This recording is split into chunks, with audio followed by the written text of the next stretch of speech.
Hello everyone, welcome to Krishi Valley YouTube channel. Today through this video we will study about a very new topic, that is biochemistry, from the book Agriculture at a Glance by R.K. Sharma. If you have not watched the previous lecture videos, then you can visit to the channel playlist and watch it. So let's get start about today's topic of biochemistry. The first question, that is the word biochemistry is, ये कैसा word है? It is right from the Greek language, तो biochemistry एक Greek word है. Next question है, who is the father of agriculture biochemistry? Agriculture biochemistry का जनक किसको कहा जाता है? That is very famous personality, that is Justus von Liebig. In short it is very known as JV. Liebig. Short form JV. Liebig है और पूरा नाम इनका है Justus von Liebig. Justus von Livik, very important name, remember this, he is the father of agriculture biochemistry, or you can simply say that agriculture chemistry also. Next question, very important, first use the term biochemistry. सबसे पहली बार ये फिर कह सकते हैं coin किसने करा है बायोकेमिस्ट्री शब्द है? दैट वाज कॉइन बाय और used by Newberg in the year 1903. तो न्यूबर्ग साइंटिस्ट हैं जिन्होंने सबसे पहली बार 1903 में इस बायोकेमिस्ट्री वर्ड को इस्तेमाल करा था. Next question, the most abundant biomolecule on earth. सबसे ज़्यादा अबंडेंट है कार्बोहाइड्रेट. इसके अलावा दूसरे इंपॉर्टेंट बायोमोलिक्यूल्स में प्रोटीन, फैट, ये सब भी आते हैं, बट मोस्ट अबंडेंट है carbohydrate. The formula of monosaccharide. Okay, carbohydrate का अगर आपको क्लासिफिकेशन पता है, यू ऑल नो, 3 कैटेगरीज में हम कार्बोहाइड्रेट क्लासीफाई कर सकते हैं. मोनोसेक्राइड्स, सेक्राइड्स मीन्स होता है sugar, monosaccharide. Then after that oligosaccharide and last one है पॉलीसेक्राइड. तो ये 3 क्लासिफिकेशन 3 कैटेगरीज में क्लासीफाई होते हैं, मोनोसेक्राइड, ओलिगोसेक्राइड एंड पॉलीसेक्राइड. तो यहाँ मोनोसेक्राइड का जनरल फॉर्मूला पूछा गया, दैट इज C6H12O6, और यही फॉर्मूला जो है किसका होता है? This is same formula for glucose. ये ग्लूकोज का भी होता है, और अनदर वन इज फ्रक्टोज. ये इंपॉर्टेंट शुगर है, ग्लूकोज एंड फ्रक्टोज, इनका फॉर्मूला यही होता है C6H12O6. बट इनका जो स्ट्रक्चर होता है वो डिफरेंट होता है. ग्लूकोज जो होता है उसमें एल्डिहाइड ग्रुप अटैच होता है, जबकि फ्रक्टोज में कीटोन ग्रुप प्रेजेंट होता है. नेक्स्ट क्वेश्चन है, मोनोसेक्राइड्स के एग्जांपल्स हैं like glucose, fructose, galactose and mannose. ये बहुत इंपॉर्टेंट हैं, इनसे क्वेश्चन बन जाते हैं कि इनके एग्जांपल्स क्या हैं, या MCQs फॉर्म में आ सकते हैं. तो मोनोसेक्राइड कौन कौन होता है? Glucose, fructose, galactose and mannose. Next question है अबाउट ओलिगोसेक्राइड के एग्जांपल्स पूछे गए हैं. ओलिगोसेक्राइड्स वो शुगर होती हैं जिनमें 2 या 2 से ज़्यादा मीन्स इनकी अगर हम हाइड्रोलिसिस करें तो हाइड्रोलिसिस करने के बाद एंड प्रोडक्ट में हमको जो है मोनोसेक्राइड्स की यूनिट मिल जाती हैं. तो यहाँ पे ओलिगोसेक्राइड्स में आते हैं हमारा sucrose, maltose, cellobiose, lactose and stachyose. ये सारे हमारे जो हैं ओलिगोसेक्राइड शुगर है. इनमें सबसे ज़्यादा जो इम्पॉर्टेंट हैं वो 3 हैं, जैसे सुक्रोज सबसे ज़्यादा इम्पॉर्टेंट होता है, माल्टोज है, देन लैक्टोज. ये 3 बहुत ही इंपॉर्टेंट ओलिगोसेक्राइड है. इसके अलावा सेलोबाइनोज और स्टार्क्यूज भी आपको याद रखना है एज एग्जाम्पल. बट जो सुक्रोज है इसमें 2 मोनोमर यूनिट्स जो अटैच होती हैं वो आपको याद होना चाहिए. जो सुक्रोज शुगर होती है ये कैसी शुगर, एक ओलिगोसेक्राइड है, बट ये भी एक तरह की डाइसेक्राइड है. डाइसेक्राइड का मतलब इसमें 2 मोनोमर यूनिट अटैच होती हैं, यानी जो सुक्रोज शुगर होती है वो बनी होती है ग्लूकोज प्लस फ्रक्टोज से. ठीक है, और अगर हम बात करें हमारा दूसरा जो है सेकेंड वन है हमारी माल्टोज. माल्टोज किसका बना होता है? माल्टोज अगेन डाइसेक्राइड है. माल्टोज जो होता है, माल्टोज शुगर में 2 यूनिट प्रेजेंट होती हैं ग्लूकोज की, यानी ग्लूकोज प्लस ग्लूकोज, 2 ग्लूकोज मिलके माल्टोज बनाते हैं. और अगर बात करें हम लैक्टोज की, तो लैक्टोज में भी अगेन ये डाइसेक्राइड है. इसमें 2 इंपॉर्टेंट जो हमारी यूनिट्स होती हैं, that is glucose and along with galactose, GALACTOZ, galactose. Okay, remember, याद रखना है, सुक्रोज में क्या था? फ्रक्टोज और ग्लूकोज था, एंड माल्टोज में ग्लूकोज होता है, और लैक्टोज में ग्लूकोज और गैलेक्टोज होता है. नेक्स्ट क्वेश्चन है, मोनोसेक्राइड्स पॉजेस रिड्यूसिंग प्रॉपर्टी. अब ये प्रॉपर्टी सब में नहीं होती, कुछ ही मोनोसेक्राइड्स शुगर होती हैं जिनमें एक प्रॉपर्टी होती है कि उनका जो रिड्यूसिंग प्रॉपर्टी शो होती है, और वो रिड्यूसिंग प्रॉपर्टी आती है उनके फ्री ग्रुप्स की वजह से। बेसिकली शुगर्स में दो ही ग्रुप बहुत ज़्यादा प्रोमिनेंट देखे जाते हैं, एल्डिहाइड ग्रुप और ketone group. If you know about the chemistry you already know that कि जो एल्डिहाइड ग्रुप होता है उसका जो फंक्शनल ग्रुप होता है that is CHO is aldehyde group, और जो कीटो ग्रुप होता है, कीटो ग्रुप में क्या होता है, carbon double bonded with oxygen, ठीक है, ये होता है हमारा कीटोन ग्रुप।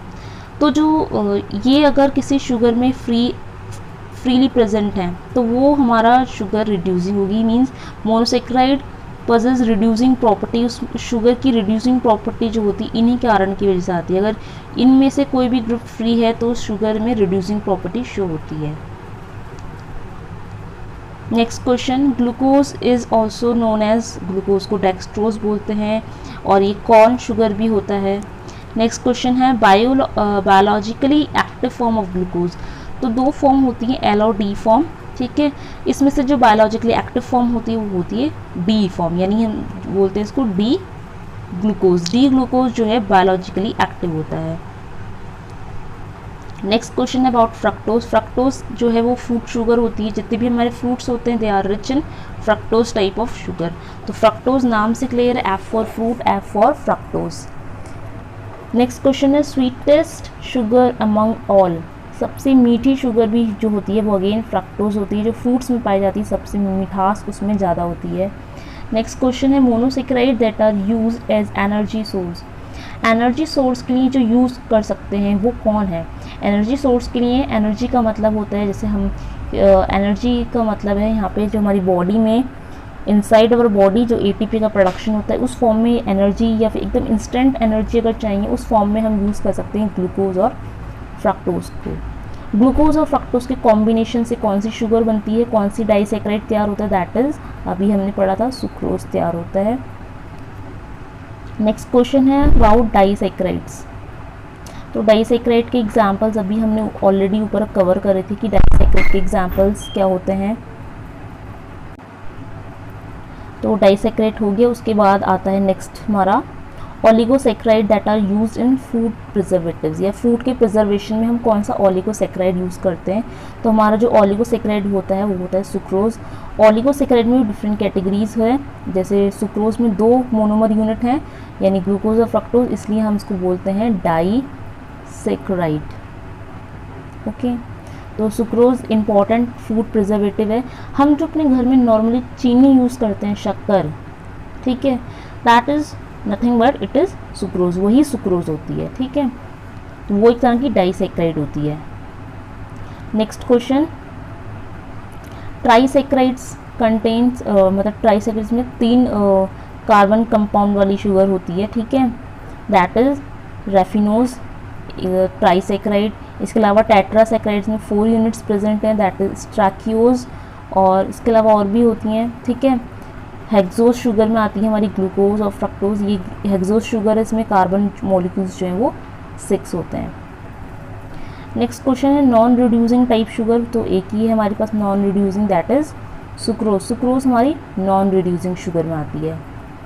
नेक्स्ट क्वेश्चन है about reducing types. Reducing types में हमारा माल्टोज है, सेलोबायोज है। नेक्स्ट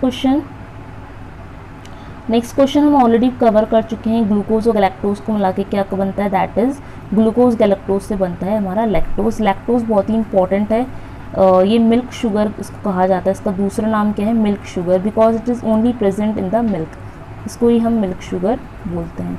नेक्स्ट क्वेश्चन इसी से रिलेटेड है, sugar present in milk, milk में कौन सी शुगर होती है, दैट इज लैक्टोज, इसीलिए हम इसको मिल्क शुगर बोलते हैं। Next is glycogen present in. Now what is glycogen, ये किस टाइप की शुगर है। तो अभी हमने देखा था कि जो कार्बोहाइड्रेट है वो 3 कैटेगरीज में हमको क्लासीफाई कर सकते हैं। फर्स्ट है हमारा मोनोसेक्राइड, जिसमें हम ऑलरेडी एग्जांपल्स पढ़ चुके हैं, ग्लूकोज, फ्रक्टोज, ठीक है। देन सेकंड हमारा आती है ओलिगोसेक्राइड। ओलिगोसेक्राइड्स के अंदर डाइसेक्राइड्स, ट्राइसेक्राइड्स, इस तरह से हमने अभी पढ़ा। इसके बाद एक लास्ट कैटेगरी आती है हमारी पॉलीसेक्राइड की। ये जो ग्लाइकोजन है ये इंपॉर्टेंट शुगर है पॉलीसेक्राइड्स की। ठीक है।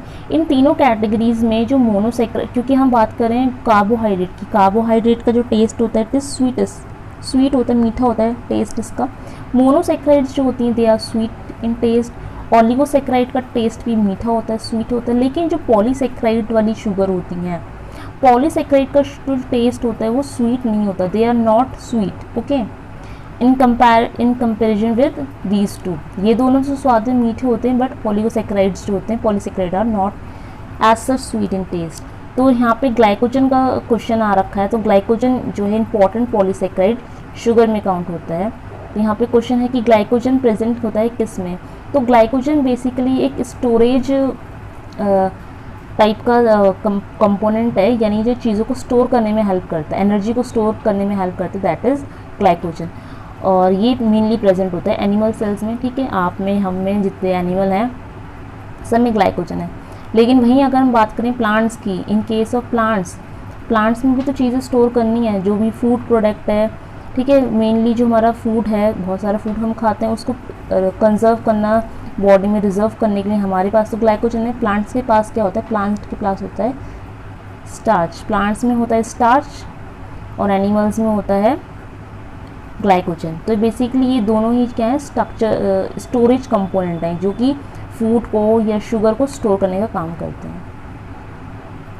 Next question, polymer of glucose. Glucose के पॉलीमर से क्या बनता है। पॉलीमर्स, अगेन पॉलीमर से समझ में आ रहा है कि ये भी अगेन हम बात कर रहे हैं पॉलीसेक्राइड की।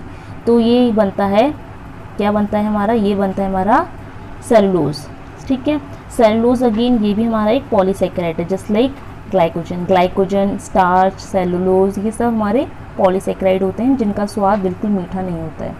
और सेलुलोज मेनली कहाँ प्रेजेंट होता है, प्लांट्स में पाया जाता है।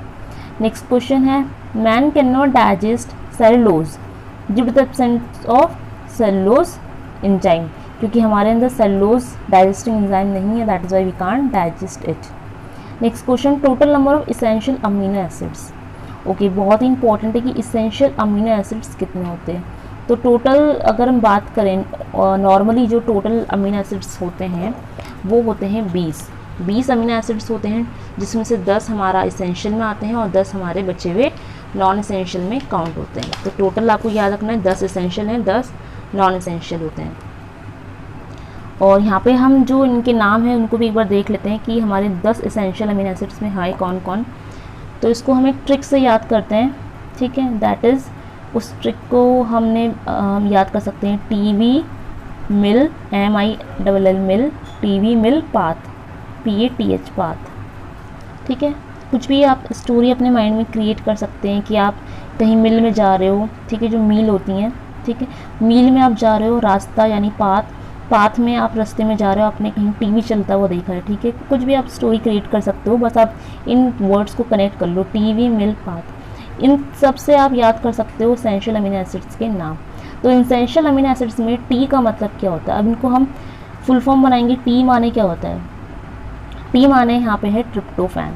You remember this, T stands for tryptophan. Tryptophan बहुत ही इंपॉर्टेंट इसेंशियल अमीनो एसिड में काउंट होता है, टी फॉर ट्रिप्टोफैन। वी मतलब होता है valine, VALIN valine. Then M stands for methionine, M माने होता है मिथियोनिन। देन आई मीन्स होता है आइसोल्यूसिन। देन डबल एल का मतलब हो गया होगा, डबल एल देखो, एक तो आइसोल्यूसिन हो गया, आइसोल्यूसिन है तो ल्यूसिन भी यही होगा, ल्यूसिन, ठीक है। एक आइसोल्यूसिन होता है, ल्यूसिन अलग हो गया, 2 एल है, एक एल हो गया ल्यूसिन, दूसरा एल हो गया हमारा लाइसिन, ठीक है। तो टीवी मिल्क कंप्लीट हो गया। T stands for tryptophan, valine, methionine, isoleucine, leucine and lysine. अब हमारा बचता है यहाँ पे पाथ। पाथ का मतलब क्या होता है, पाथ को समझते हैं। पाथ में P stands for phenyl alanine, P means होता है phenyl alanine, phenyl alanine P। A means क्या होता है, A मीन्स होता है अर्जिनिन, अर्जिनिन हो गया।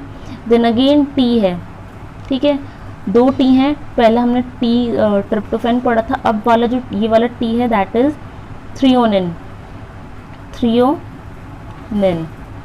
Okay, then last H stands for histidine. ठीक है, तो ये हमारे कवर हो गए जितने भी एसेंशियल अमीनो एसिड्स थे। ओके, पीवी मिल पाथ से हमने इस ट्रिक की हेल्प से, कोड था बेसिकली, इस कोड की हेल्प से हमने जो अमीनो एसिड्स थे उनके नाम पढ़ लिए हैं। अगेन हम रिवाइज करते हैं। टी पहले वाला जो था tryptophan, valine, then methionine, isoleucine, leucine, lysine, sorry isoleucine, हाँ lysine, then phenylalanine, then arginine, threonine, histidine. अब नेक्स्ट क्वेश्चन देखते हैं related to protein. The term protein was coined by, ये प्रोटीन शब्द किसने दिया था? प्रोटीन शब्द दिया था मोल्डर ने 1840 में। लेकिन प्रोटीन की डिस्कवरी बाद में आगे चल के किसी और साइंटिस्ट ने करी है, बस ये नाम दे दिया था उन्होंने 1840 में, पहले मोल्डर ने नाम दे दिया था। नेक्स्ट है पॉलीमर्स और अमीनो एसिड। अब प्रोटीन बनते कैसे हैं? बहुत बड़ी अगर प्रोटीन बनाना है तो प्रोटीन बनाने के लिए हमें छोटी छोटी यूनिट्स चाहिए होती है अमीनो एसिड्स की, और अमीनो एसिड्स की बहुत छोटी यूनिट जब आपस में कंबाइन हो जाती हैं तो वो बन जाता है पॉलीमर, और उस पॉलीमर से हम क्या, उस पॉलीमर को हम नाम देते हैं बाद में प्रोटीन, और प्रोटीन से ही बनते हैं enzymes. You can say that जितने भी एंजाइम्स होते हैं दे आर प्रोटीन, वो सब प्रोटीन ही होते हैं। ठीक है, प्रोटीन को डिस्कवर किसने करा था? यस, मैंने आपको बताया था प्रोटीन का सबसे पहले नामकरण हो गया था, मोल्डर ने इसको नाम दे दिया और इसकी खोज करी थी बर्जियस ने। नेक्स्ट क्वेश्चन है protein that contains only amino acid. जिन प्रोटीन में खाली अमीनो एसिड होते हैं वो सबसे सिंपल प्रोटीन माने जाते हैं। ठीक है, सिंपल प्रोटीन होते हैं वो। नेक्स्ट क्वेश्चन है रेगुलेटरी प्रोटीन्स आर। तो रेगुलेटरी प्रोटीन्स होते हैं हमारा इंसुलिन। इंसुलिन बेसिकली हमारे बॉडी में जो पेनक्रिया होता है वहाँ से रिलीज होता है, एक तरह का हार्मोन होता है, and you all know hormone भी प्रोटीन का ही पार्ट होते हैं। तो ये एक तरह का रेगुलेटरी प्रोटीन है जो कि हमारी ब्लड शुगर लेवल को रेगुलेट करता है। Next question transport proteins are. Transport protein में हमारे आते हैं हीमोग्लोबिन एंड मायोग्लोबिन।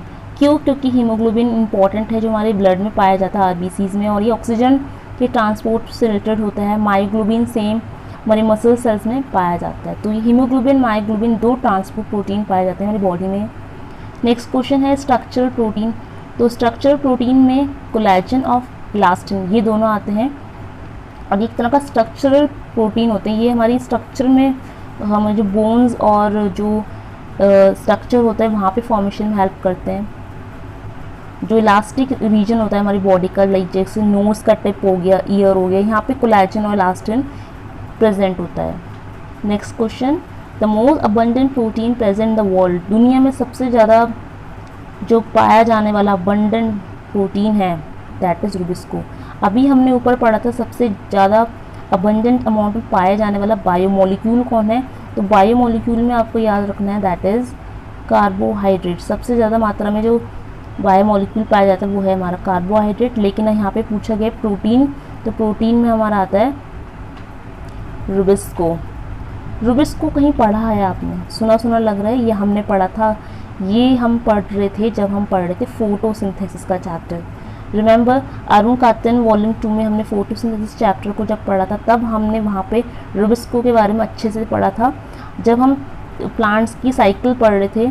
ठीक है, तो प्लांट्स की जब हम साइकिल देखते हैं फोटोसिंथेसिस होता कैसा है एक्चुअल, तो उसमें हमने देखा था C3 प्लांट्स होते हैं, कुछ C4 प्लांट्स होते हैं, कुछ कैम्प प्लांट्स होते हैं। तो रुबिस्को बेसिकली जो प्रेजेंट होता है वो C3 प्लांट्स में बहुत ज़्यादा इसका इम्पॉर्टेंट रोल होता है। ओके, तो ये मोस्ट अबंडेंट जो है प्रोटीन या एंजाइम पाया जाता है। ठीक है, नेक्स्ट क्वेश्चन है नॉट एंजाइम, ये प्रोटीन ही होता है। ठीक है, next question muscle protein is known as. तो muscle protein collagen.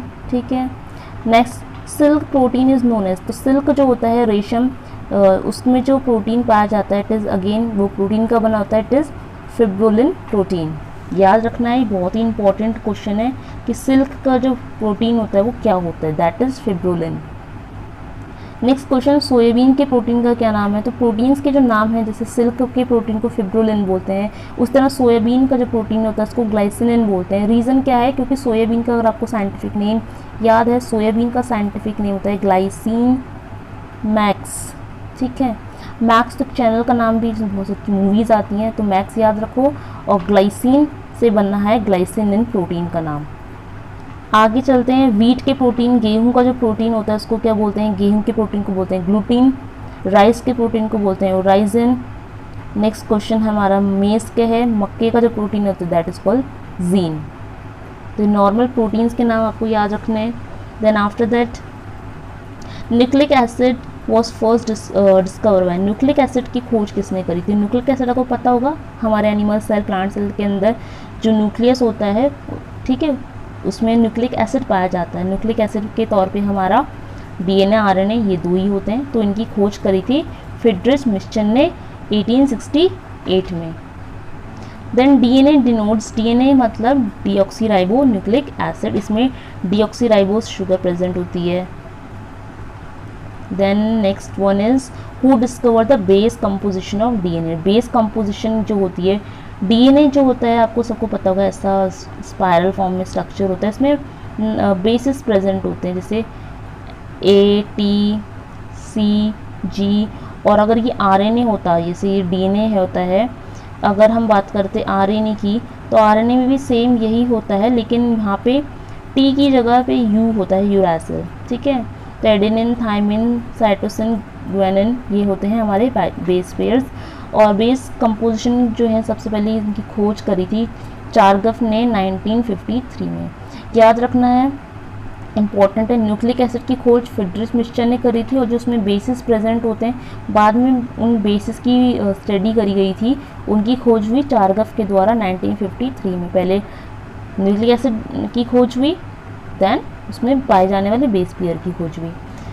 Next question है deoxyribose sugar plus nitrogen bases, इसको हम कंबाइनली क्या बोलते हैं, they are referred as nucleoside. और अगर हम यहाँ पे फॉस्फेट को भी अटैच कर दें ये बन जाएगा हमारा न्यूक्लियोटाइड। ओके, रिमेंबर अगर सिर्फ शुगर और नाइट्रोजन बेस हैं, दो चीज़ें प्रेजेंट हैं, तो हमारा होगा न्यूक्लियोसाइड। ये हमारा यहाँ पे हम यूज़ करेंगे न्यूक्लियोसाइड, साइड वाला टर्म जिस जहाँ पे साइड आ रहा है। लेकिन अगर हम यहाँ पे फॉस्फेट, अब एक फॉस्फेट की तो कमी है, यहाँ पे फॉस्फेट भी जोड़ दो, बस तीनों चीज़ें कंबाइन हो गई ना, फॉस्फेट ग्रुप भी हो गया, शुगर हो गया, नाइट्रोजन बेस तो था ही पहले से, ये दोनों साथ में थे तो ये न्यूक्लियोसाइड बना। फॉस्फेट आ गया, तीन चीज़ें होती हैं, तीन माने टोटल कंप्लीट हो गया, टोटल हो गया। Total means T, T means होता है टाइड, न्यूक्लियोटाइड। तो टी माने टोटल, जब तीनों टोटल बन जाएंगे तो टी आ जाएगा, टी माने टी सब टाइड याद रख लो, ठीक है। तो ये ट्रिक थी साइड और टाइड को कैसे याद रखना है। नेक्स्ट आगे बढ़ते हैं, single standard DNA, single standard DNA पाया जाता है बैक्टीरियोफेज में। बैक्टीरियोफेज एक वायरस होता है, नाम में उसका बैक्टीरिया है तो बैक्टीरिया मत समझ लेना, बैक्टीरियोफेज इसलिए बोलते हैं क्योंकि वायरस है और ये बैक्टीरिया को किल करने में यूज़ होता है, that is why it is named as such.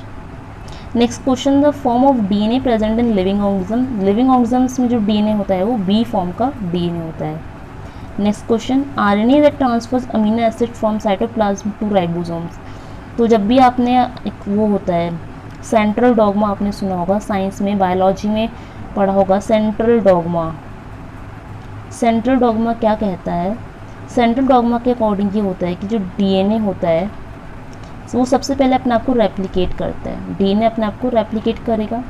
Replication के बाद डीएनए से क्या बनता है, डीएनए में क्या होता है, ट्रांसलेशन होता है, डीएनए में ट्रांसलेशन होगा, देन ट्रांसक्रिप्शन होता है, सॉरी पहले ट्रांसक्रिप्शन होता है, ट्रांसक्रिप्शन पहले होगा फिर ट्रांसलेशन होता है, ठीक है।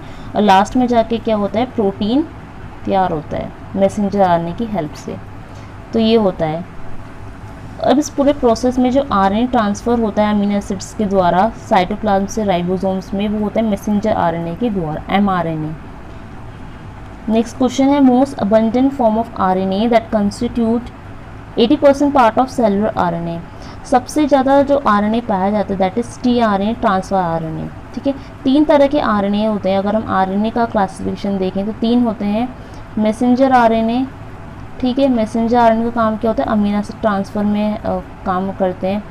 देन एक होता है हमारा राइबोसोमल आरएनए, जिसको हम शॉर्ट में आरआरएनए बोलते हैं, और लास्ट हमारा आता है टीआरएनए, ठीक है। TRNA main important role play करता है सिंथेसिस ऑफ प्रोटीन, या फिर हम जिसको बोलते हैं ट्रांसलेशन। और सबसे ज़्यादा अबंडेंट जो तीनों में देखा गया है दैट इज़ tRNA यानी transfer RNA। Next question, which nucleic acid control all cellular activity, सारी सेलुलर एक्टिविटी कंट्रोल करने का काम DNA करता है, डीऑक्सी न्यूक्लिक एसिड, और RNA का मतलब होता है ribonucleic acid. Next question, which nucleic acid necessary for protein synthesis, protein की बायोसिंथेसिस के लिए ज़रूरी होता है वो हमारा RNA होता है। ये दो ही हमारे इंपॉर्टेंट जेनेटिक मटेरियल होते हैं। ज़्यादातर लिविंग ऑर्गेनिजम्स जो होते हैं उनमें जो जेनेटिक मटेरियल का काम करता है वो DNA ही करता है, लेकिन कुछ वायरस ऐसे होते हैं जिनमें RNA भी जो है as a genetic material role play करता है। लेकिन वायरस के केस में क्या होता है कि आइदर दोनों में से या तो DNA जेनेटिक मटेरियल काम कर रहा है या तो RNA करेगा, दोनों नहीं कर सकते, पर हाँ दोनों करेंगे ज़रूर, या तो एक करेगा, ठीक है, दोनों एक साथ नहीं करते। Next question, the double helix model of DNA was supposed by, तो DNA का जो डबल हेलिक्स मॉडल होता है इस तरीके का स्पायरल वाला, ये वाटसन क्रिक ने 1953 में डिस्कवर करा था। नेक्स्ट क्वेश्चन है अबाउट एंजाइम, एंजाइम शब्द किसने दिया था, एंजाइम का नामकरण करा था W खूने ने 1867 में, ठीक है। एंजाइम के ऊपर हमारा कंप्लीट वीडियो लेक्चर ऑलरेडी हो रखा है, जो कि हमने अरुण कातन वॉल्यूम 2 में डिस्कस करा था। एंजाइम के पूरे चैप्टर है, एंजाइम क्या होते हैं, क्लासिफिकेशन और कौन से फैक्टर्स उसकी एंजाइम की एक्टिविटी को अफेक्ट कर सकते हैं। उसमें हमने एंजाइम इनहिबिटर्स पढ़ा था जो कि बहुत इंपॉर्टेंट है, ठीक है। अब नेक्स्ट यहाँ पे देख लेते हैं नेक्स्ट क्वेश्चन। तो एंजाइम शब्द कूने ने दिया था, लेकिन इसकी डिस्कवरी बाद में बकनर ने करी थी, सन कौन से में, 1897 में। तो पहले नामकरण हो जाता है पहले इनका, बाद में इनकी डिस्कवरी होती है। जैसे भी हमने प्रोटीन में देखा था, प्रोटीन में भी सेम ऐसी था, नामकरण पहले हो गया, बाद में इसकी डिस्कवरी हो रही थी। एंजाइम में भी वही है। आगे चलते हैं, नेक्स्ट क्वेश्चन है हमारा, first enzyme which was discover by east. तो ईस्ट सबको पता है क्या होता है, इंपॉर्टेंट यूनिसेलुलर फंजाई है। वैसे तो फंजाई मल्टी सेलुलर ऑर्गेनिज्म होती हैं, लेकिन ये इकलौती एक ही सेल की बनी हुई यूनिसेलुलर फंजाई है ईस्ट। और इसमें से एक एंजाइम निकलता है सबसे पहले जो उसको निकाला, दैट इज़ जाइमेज। इंपॉर्टेंट है, पूछ लिया जाता है जाइमेज एंजाइम किससे एक्सट्रैक्ट करा है, दैट इज़ फ्रॉम ईस्ट, और सबसे पहला एंजाइम यही है, जाइमेज। नेक्स्ट क्वेश्चन है, the enzyme involve in the biological nitrogen fixation. Biological nitrogen fixation जो आपको पता है, जितने भी हमारे लेग्यूम पल्सेस क्रॉप्स होते हैं उनमें होता है, ये इसके लिए कौन सा एंजाइम बहुत ज़्यादा ज़रूरी है, that is nitrogenase enzyme. Next question है, apo enzyme plus prosthetic group. आप सबको पता होगा कि जो एंजाइम होता है, एंजाइम हमने आपको बताया एंजाइम प्रोटीन के बने होते हैं। तो जो एंजाइम्स होते हैं उसमें दो ग्रुप्स होते हैं, दो चीज़ अटैच होती हैं, एक होता है प्रोटीन पार्ट, एक होता है non protein part. Non protein part को हम प्रोस्थेटिक ग्रुप भी बोल सकते हैं, और प्रोटीन पार्ट को हम एपो एंजाइम बोलते हैं, ठीक है। तो एपो एंजाइम प्रोस्थेटिक ग्रुप मिलके बनता है कंप्लीट एंजाइम, यानी हॉलो एंजाइम बोलते हैं कंप्लीट अगर है तो। लेकिन अगर कुछ एंजाइम होते हैं जो सिर्फ प्रोटीन के बने होते हैं, जिनमें नॉन प्रोटीन की आवश्यकता नहीं होती, तो जिनमें नॉन प्रोटीन नहीं है, खाली प्रोटीन है, वो हमारे सिंपल एंजाइम होते हैं। और इस तरह के जो एंजाइम होते हैं इनको हम बोलते हैं apo enzyme. Next question, the non protein component of enzyme. जो नॉन प्रोटीन पार्ट होता है एंजाइम का उसको बोलते हैं को एंजाइम। एंजाइम में हमने डिस्कस करा था एंजाइम वाले चैप्टर में कैसे याद करना है। एक्चुअली में क्या होता है कि प्रोटीन जो होता है, सॉरी नॉट प्रोटीन, एंजाइम जो होते हैं एंजाइम्स, एंजाइम के दो पार्ट मैंने आपको बताया, एक प्रोटीन पार्ट होता है और एक होता है non protein part. Protein part तो सिंपल प्रोटीन होते हैं, ठीक है। नॉन प्रोटीन पार्ट में हमारे 3 कैटेगरीज बन जाती हैं, ठीक है। नॉन प्रोटीन पार्ट में हमारा आता है को एंजाइम, ठीक है, और आता है हमारे प्रोस्थेटिक ग्रुप्स, ठीक है, और मेटल एक्टिवेटर, ठीक है, ये सब आते हैं यहाँ पे हमारे। इसमें से जो कोएंजाइम है वो हमारा नॉन प्रोटीन पार्ट है, यही यहाँ पे बताया गया है कि नॉन प्रोटीन पार्ट में क्या क्या आते हैं। तो नॉन प्रोटीन पार्ट में एक तो कोएंजाइम आता है, इसके अलावा प्रोस्थेटिक ग्रुप और मेटल एक्टिवेटर्स ये सब आते हैं। नेक्स्ट पार्ट है, नेक्स्ट क्वेश्चन है वो विटामिन के बारे में। विटामिन की खोज किसने करी थी, या विटामिन किसने शब्द दिया है, फंक ने दिया था 1911 में। टोटल वेल डिफाइंड विटामिन हमारे 13 हैं, 13 हैं। तो 2 तरह के विटामिन होते हैं, फैट सॉल्युबल और वाटर सॉल्युबल। तो जो विटामिन बी होता है, विटामिन बी के जितने भी टाइप्स है, विटामिन B1 B2, ठीक है, इस तरह से। और जो विटामिन सी है, ये हमारे दो जो कैटेगरी हैं बी और सी की, ये वाटर सॉल्युबल हैं, और जो बचे हुए हैं ADE के, इसी तरह से इसको याद रखते हैं, ADE के फैट सॉल्युबल है। Next question, vitamin E also known as, ये बहुत ही इंपॉर्टेंट क्वेश्चन हैं। विटामिन बहुत ही इंपॉर्टेंट हैं। विटामिन से जो क्वेश्चन बनते हैं वो इनके, एक तो इनका जो दूसरा साइंटिफिक नेम होता है वो, और इनकी डेफिशिएंसी, इन्हीं से क्वेश्चन आते हैं। बाकी सोर्स से तो क्वेश्चन नहीं आता कि किस सोर्स से कौन सा विटामिन मिलता है, बस इनसे क्वेश्चन की डेफिशिएंसी और साइंटिफिक नेम से ही बनता है। तो यहाँ पूछा गया विटामिन ई का दूसरा नाम क्या है, यानी साइंटिफिक नेम इसका रेटिनॉल।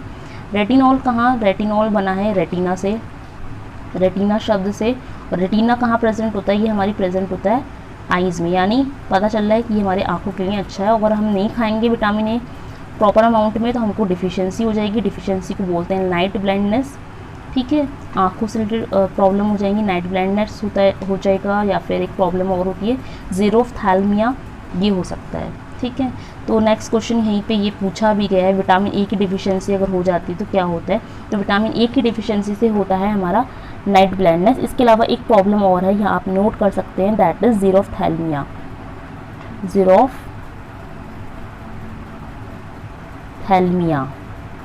ठीक है। You can note down, night blindness, xerophthalmia, ये दोनों ही प्रॉब्लम विटामिन ए डिफिशियंसी की वजह से होती हैं, जिसको हम रेटिनॉल भी बोलते हैं। नेक्स्ट क्वेश्चन होता है हमारा vitamin B1 also known as. तो विटामिन B1 में हम उसको साइंटिफिकली बोलते हैं थायमीन, ओके। और विटामिन B1 की अगर कमी हो जाती है, डेफिशिएंसी होती है, तो हमको प्रॉब्लम होती है, दैट इज़ बेरी जो प्रॉब्लम है, ये बेसिकली एक डाइजेस्टिव सिस्टम, हमारा जो पाचन तंत्र है उसमें गड़बड़ी हो सकती है, वो that is beriberi vitamin B यानी थायमीन की डेफिशिएंसी से हो जाता है। नेक्स्ट क्वेश्चन है vitamin 2 also known as, vitamin B2 को बोलते हैं riboflavin. B1 thiamine, B2 riboflavin. और अगेन नेक्स्ट क्वेश्चन है डिफिशियंसी अगर B2 की हो जाती है, विटामिन B2 की डिफिशियंसी की वजह से क्या हो जाएगा, स्किन क्रैकिंग, हमारी स्किन है वो क्रैक करने लगेगी, स्किन क्रैकिंग हो जाती है। इसका स्किन क्रैकिंग को हम एक और नाम से जानते हैं, स्किन क्रैकिंग को ही हम बोलते हैं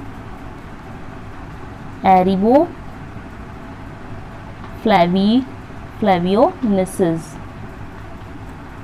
ठीक है, रेबियोफ्लेविनेसिस भी बोलते हैं स्किन क्रैकिंग को। इसमें हमारी जो स्किन है लिप्स वाले एरिया, उसके आसपास स्किन क्रैक हो जाएगी, ठीक है। इसके अलावा एक और चीज़ होती है, एक और प्रॉब्लम हो जाती है, हमें लाइट से भी प्रॉब्लम होती है, इसको हम बोलते हैं फोटो माने लाइट, फोबिया माने डर, लाइट का डर हो जाता है, ठीक है। होता होगा कुछ लोगों को लाइट से भी डर लगता होगा, तो ये विटामिन B2 की कमी के कारण होता है कि आपको लाइट से डर लगेगा, फोटोफोबिया हो जाएगा, स्किन क्रैक होने लगती है, रेबियोफ्लेवियोनेसिस हो जाता है, ठीक है। इतना याद रखना है, इतना सफिशिएंट है। आफ्टर दैट नेक्स्ट है हमारा B3 को क्या बोलते हैं, B3 का साइंटिफिक नेम क्या है, B3 pantothenic acid, it is wrong, है ना, पेंटाथ्योनिक एसिड तो हम नहीं बोलते हैं इसको, ठीक है। B3 के लिए हम यूज़ करते हैं नियासिन, ठीक है, ये यहाँ रॉन्ग दे रखा है शायद इस बुक में। B3 जो होता है it is niacin, NIACIN, niacin होता है, नियासिन, या फिर दूसरा नाम इसका है निकोटिनामाइड, नियासिन या बोलो या निकोटिनामाइड बोलो। Pantothenic acid it is for vitamin B5, ये विटामिन B5 के लिए पेंटाथ्योनिक एसिड होता है, but you can check it, ये शायद रॉन्ग दिया है, बिकॉज विटामिन B3 को हम नियासिन या निकोटिनामाइड वाले नाम से ही जानते हैं, ठीक है। Let's move on next question, the vitamin B3 deficiency cause, vitamin B3 की अगर कमी हो जाती है तो क्या प्रॉब्लम हो सकती है, इसकी वजह से हो जाता है वाइटनेस ऑफ हेयर, ठीक है, it is due to the deficiency of vitamin B3, ठीक है। नेक्स्ट क्वेश्चन है vitamin B5 also known as, यहाँ पे नियासिन दे रखा है, ठीक है, यू कैन चेक इट, ये विटामिन B3 और B5 जो है इसका करेक्ट जो नेम है scientifically, if you know you can comment down.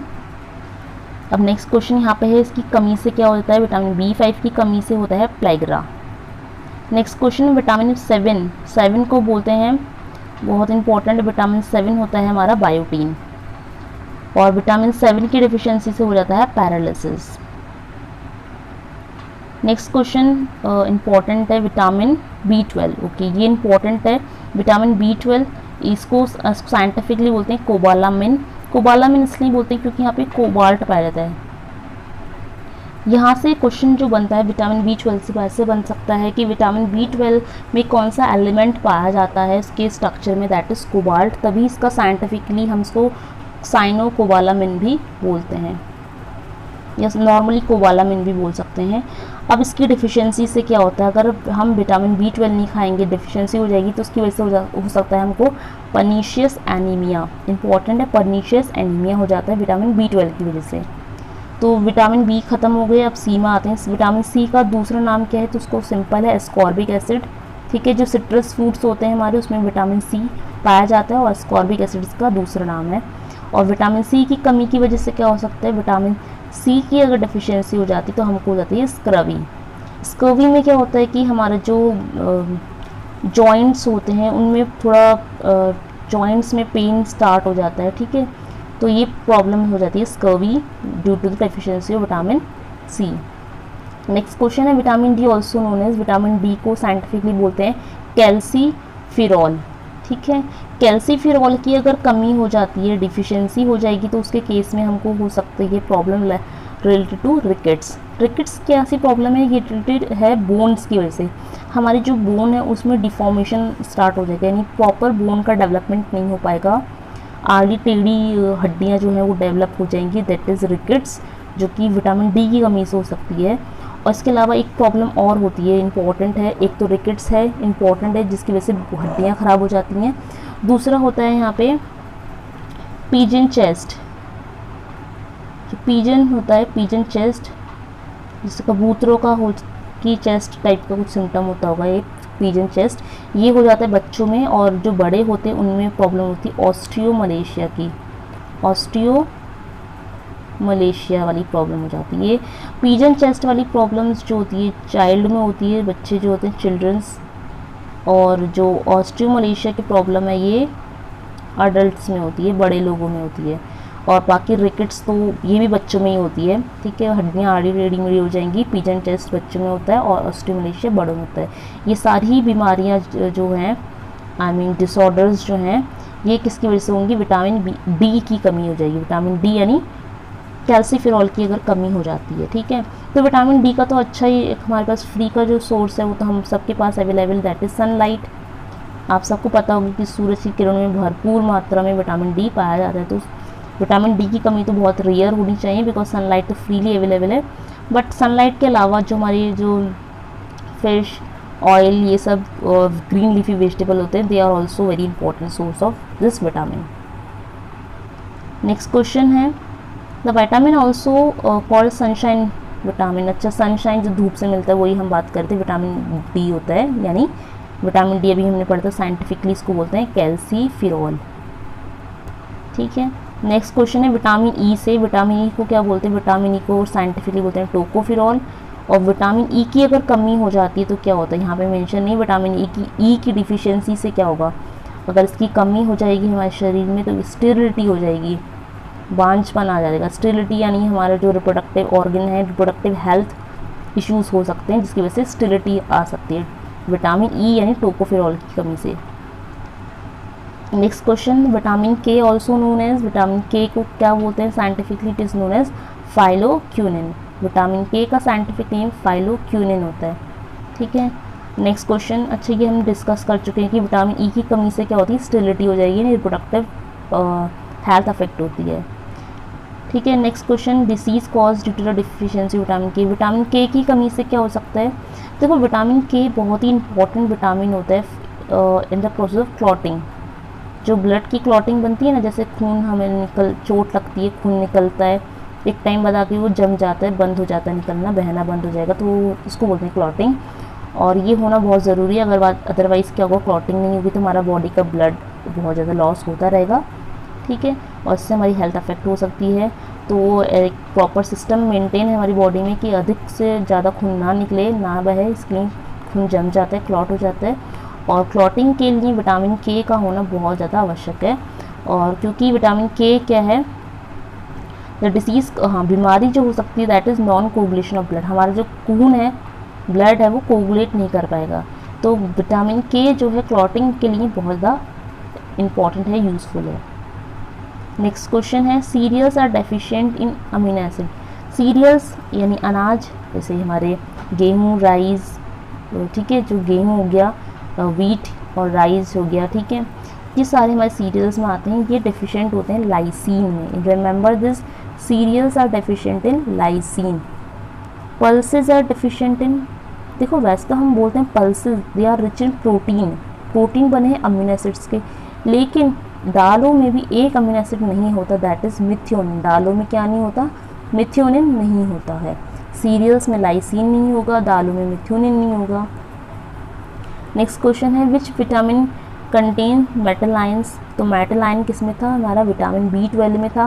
क्यों, उसका भी मैंने आपको पता है, यहाँ पे क्या प्रेजेंट होता है, कोबाल्ट प्रेजेंट होता है। इसका साइंटिफिकली हम इसको साइनोकोबालामिन भी बोलते हैं, ठीक है। तो ये इकलौता विटामिन है जिसमें कोई मेटल प्रेजेंट है, इसके अलावा जितने भी विटामिन थे इसमें कोई मेटल प्रेजेंट नहीं है, दैट इज़ वाई ये थोड़ा स्पेशल हो जाता है। विटामिन B12 की कौन सा एलिमेंट यहाँ पे पाया जाता है, इसके स्ट्रक्चर में कोबाल्ट पाया जाता है। प्लस इसकी डिफिशियंसी से क्या होता है, इसकी डिफिशियंसी अभी हमने पढ़ी थी, इसकी डिफिशियंसी से होता है पर्नीशियस एनीमिया, ठीक है, पर्नीशियस एनीमिया की वजह से हो जाता है।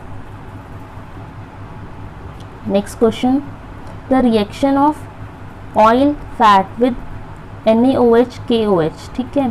NaOH का मतलब होता है सोडियम हाइड्रोक्साइड या फिर पोटेशियम, KOH यानी पोटेशियम हाइड्रोक्साइड। अगर इन सोडियम और पोटेशियम हाइड्रोक्साइड के साथ अगर ऑयल या फैट वाली सब्सटेंस का अगर हम रिएक्शन कराएं, that is known as saponification. जो साबुन बनने की प्रक्रिया होती है ना, वही होता है। सोप से ये समझ लो सोप बनना है, दैट इज़ सैपोनिफिकेशन रिएक्शन। याद रखना, इंपॉर्टेंट है, केमिस्ट्री बायोकेमिस्ट्री का ही इंपॉर्टेंट पार्ट है ये, ठीक है। नेक्स्ट क्वेश्चन है हमारा, the number of grams of iodine absorb by 100 gram of fat और ऑयल। 100 ग्राम का अगर फैट या ऑयल है तो उसमें कितना ग्राम आयोडीन एब्जॉर्ब हो सकता है, ये इंपॉर्टेंट है। इस वैल्यू को हम क्या बोलते हैं, इस वैल्यू को बोलते हैं आयोडीन वैल्यू या आयोडीन नंबर। क्यों, क्योंकि हमारे पास 100 ग्राम फैट है, ठीक है। फैट के तौर पे हमने कुछ भी ले लिया, कोई तेल, घी, बटर, कुछ भी हमारे पास 100 ग्राम है, उसमें हमने आयोडीन डाला। अब कितना ग्राम आयोडीन उसमें एब्जॉर्ब हो चुका है, उस चीज़ को, उस वैल्यू को हम बोल सकते हैं, वो वैल्यू हमारी कहलाएगी आयोडीन वैल्यू या iodine number. Next question, the value use to assess the degree of spoilage और रेंसिडिटी ऑफ फैट और ऑयल। आप सबको पता है फैट और ऑयल भी सड़ता है, उसके सड़ने को हम बोलते हैं, स्पॉइल होने को बोलते हैं रेंसिडिटी। और रेंसिडिटी जो होता है, ठीक है, the value use to assess the degree of spoilage और रेंसिडिटी ऑफ फैट और ऑयल। मतलब कोई भी ऑयल या जो तेल होते हैं वो जो सड़ते हैं, डेंसिटी होती है, वो रेंसिडिटी की डिग्री को मेज़र करने के लिए जो टर्म हम यूज़ करते हैं that is known as acid number या फिर एसिड वैल्यू, ठीक है। ये तो दोनों टर्म्स हम पढ़ रहे हैं ना, आयोडीन वैल्यू और एसिड वैल्यू, ये दोनों को रिलेट करते हैं हमारे फैट और ऑयल्स के साथ, ठीक है। फैट था 100 ग्राम फैट था हमारे पास, उसमें कितना ग्राम आयोडीन एब्जॉर्ब हुआ, दैट इज आयोडीन वैल्यू। हमारा जो फैट ख़राब हो रहा है वो किस डिग्री से ख़राब हो रहा है, उस ख़राब होने की डिग्री को हम कह सकते हैं एसिड वैल्यू या एसिड नंबर। नेक्स्ट क्वेश्चन है, partial substitute for petroleum diesel. Petrol diesel का एक हमारे पास सब्सटीट्यूट आ चुका है, सब्सटीट्यूट कह सकते हैं, यस, मतलब कि अगर हम पेट्रोल यूज़ ना करना चाहें तो उसके बदले पे क्या यूज़ करें, दैट इज़ सब्सटीट्यूट। और हमारे पास जो सब्सटीट्यूट है that is biodiesel. What is the meaning of biodiesel? देखो, बायो का मतलब होता है नेचुरल लिविंग ऑर्गेनिजम्स जो होते हैं, ठीक है। जो नेचुरल लिविंग ऑर्गेनिज्म होते हैं उनसे अगर हम कुछ चीज़ एक्सट्रैक्ट कर रहे हैं दैट इज़ मीन्स कि बायो है। और डीजल सबको पता है, ठीक है, एनर्जी का इंपॉर्टेंट सोर्स है। तो बायोडीजल मेनली जो एक्सट्रैक्ट करा जा रहा है वो किस, आज की डेट में बायोडीजल किस प्लांट स्पीशीज से एक्सट्रैक्ट करा जा रहा है, दैट इज़, आपने सुना भी होगा, जट्रोफा। जट्रोफा बहुत ही इंपॉर्टेंट प्लांट है ये। इसके जो सीड्स हैं, इनके जो सीड्स हैं या फ्रूट है उनका यूज़ करके कुछ बायोडीजल क्रिएट करा जा रहा है। और क्योंकि ये जट्रोफा प्लांट से बन रहा है, दैट इज़ वाई इसको हमने नाम दिया बायोडीजल, जिससे इन्वायरमेंटल इश्यूज नहीं हो सकते हैं। नेक्स्ट क्वेश्चन है, golden rice is rich in, सबको पता है गोल्डन राइस, सुनहरा राइस किस में रिच है, ये हमारा विटामिन ए में रिच है। आपने बहुत बार पढ़ा होगा विटामिन ए रिच है। विटामिन ए, अब यहाँ पे लिखा है beta carotene, white is beta carotene, तो विटामिन ए बोलो या बीटा कैरोटीन बोलो एक ही होता है, बिकॉज विटामिन ए का जो प्रिकर्सर है that is beta carotene. Beta carotene की कारण ही क्या होता है, विटामिन ए का फॉर्मेशन या सिंथेसिस हो पाती है। तो हम कह सकते हैं कि गोल्डन राइस विटामिन ए में रिच है या फिर बीटा कैरोटीन रिच है। तो अभी हमारा जो चैप्टर था बायोकेम का था ये कंप्लीट हो गया, चैप्टर नंबर 4 था। इसके बाद चैप्टर नंबर 5 है हमारा जेनेटिक प्लांट ब्रीडिंग वाला।